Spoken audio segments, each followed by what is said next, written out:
Hello ಎಲ್ಲರಿಗೂ, ಹೇಗಿದ್ದೀರಾ? ಇದು ನನ್ನ ಟ್ರಾವೆಲ್ ವ್ಲಾಗ್ ಆಗಿರುತ್ತೆ. ಸೊ ಇವತ್ತು ನಾನು ಟ್ರಾವೆಲ್ ಮಾಡ್ತಾ ಇರೋ ಪ್ಲೇಸ್ ಬಂದು ಅಂಜನಾದ್ರಿ ಬೆಟ್ಟ.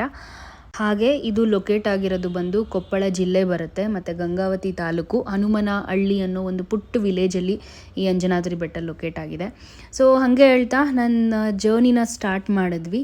ಮತ್ತು ಹೋಗ್ತಾ ದಾರಿಲಿ ಈ ಥರ ವಿಂಡ್ ಟರ್ಬೈನ್ಸ್ ಎಲ್ಲ ಕಾಣುತ್ತೆ. ಸೊ ಆ ಬ್ಯೂಟಿಫುಲ್ ನೇಚರ್ನ ಎಕ್ಸ್ಪ್ಲೋರ್ ಮಾಡ್ಬೋದು ನಾವು ಹೋಗ್ತಾ. ಸೊ ಹಾಗೆ ಹೇಳ್ತಾ ನಾವು ಅಂಜನಾದ್ರಿ ಬೆಟ್ಟನ ರೀಚ್ ಆದ್ವಿ. ಸೊ ಇದು ಬಂದು ಟೋಟಲ್ 575 ಸ್ಟೆಪ್ಸ್ ಇದೆ, 575 ಸ್ಟೆಪ್ಸ್ ಇದೆ.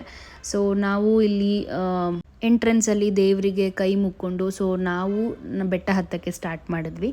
ಸೊ ಸ್ಯಾಟರ್ಡೆ ಆಗಿರೋದ್ರಿಂದ ತುಂಬಾ ರಶ್ ಇದೆ. ಆ ಥರ ಆಯಾಸ ಏನೂ ಆಗಲ್ಲ, ಆರಾಮಾಗಿ ನಾವು ಬೆಟ್ಟ ಹತ್ಕೊಂಡು ಮುಂದೆ ಹೋಗ್ಬೋದು.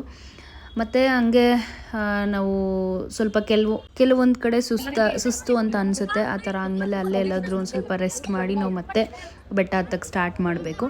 ಸೊ ಹಂಗೆ ಹೇಳ್ತಾ ನಾವು ಮೇಲ್ಗಡೆ ರೀಚ್ ಆದ್ವಿ.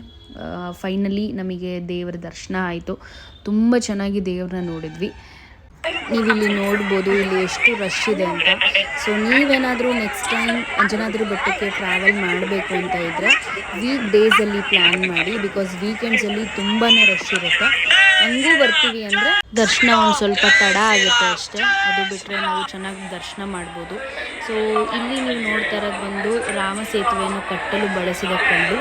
ಈ ಕಲ್ಲು ಬಂದು 25 kg ತೂಕ ಇದ್ದರೂ ನೀರಲ್ಲಿ ತೇಲುತ್ತೆ, ಅದೇ ವಿಶೇಷ.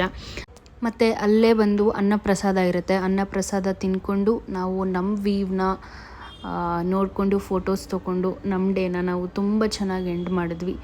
ನೀವು ಏನಾದರೂ ನೆಕ್ಸ್ಟು ಅಂಜನಾದ್ರಿ ಬೆಟ್ಟಕ್ಕೆ ಹೋಗ್ತೀರಾ ಅಥವಾ ಹೋಗಬೇಕು ಅಂತ ಪ್ಲ್ಯಾನ್ ಮಾಡಿದರೆ ಕಮೆಂಟ್ ಬಿಲೋ.